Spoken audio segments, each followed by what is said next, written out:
A Black Horror Story. Part 1, The Taking. We kids were playing in the bushes as we always did. We heard the screams and cries as we ran and hid. For we had heard about the pale ones killing some of our people that were sick and old. We had heard about the pale ones stealing others as we shivered as we heard these stories being told. But we were innocent and didn't really know the dangers that would come upon us if we were found and taken by these pale strangers. So we just hid behind the trees, scared, as we watched the old and the sick ones being beaten down, as they cried and their blood ran freely on the African ground. We were soon discovered and beaten in the head, and the strong ones of us dragged off in iron bracelets, leaving the weaker and the other ones on the ground dead.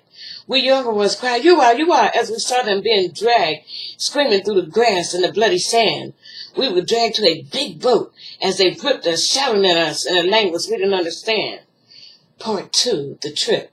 It is so dark, hot, and smells of death, blood, pieces, and fear in the bottom of this big boat as they put us in, women, children, and men.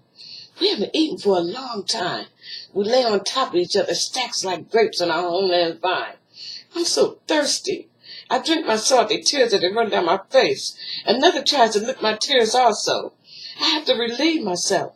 So I just let go as I hear the pale strangers coming down below. They have big buckets and they throw water on us to wash away some of the waste that comes from our bottom and also from our face. Some of the women were swollen with babies before they were taken on this big boat. And the babies refused to stay in and come out screaming. And then the pale ones take them, laugh, and gloat. I twist out a little space so I can see, but I'm instantly sorry for all I see around me is blood, waste, and agony. I hear the mothers screaming, begging, pleading, moaning, fathers crying and groaning. I am only 8, but I grew up fast on this big boat, as the pale ones often grab me and take me to the top and hurt me, inside and out, as they pass me around and take my virginity. I pray to die, but I'm hurting inside and outside. I leave my body and see myself, stretched out, all of us like dirty woods on a shelf. Far, far away, the spirit leaves a hurting little bloody, stinking, dirty girl on the earth. And I wonder and curse the day to me that my mother gave birth. Part 3, The Landing.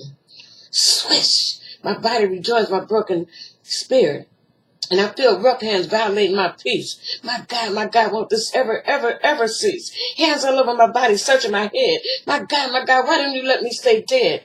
I see women, children, and men bloody, swollen faces, blood and swollen stomachs, swollen feet, children snatched and killed, heads smashed against poles, both women and once men strong deep.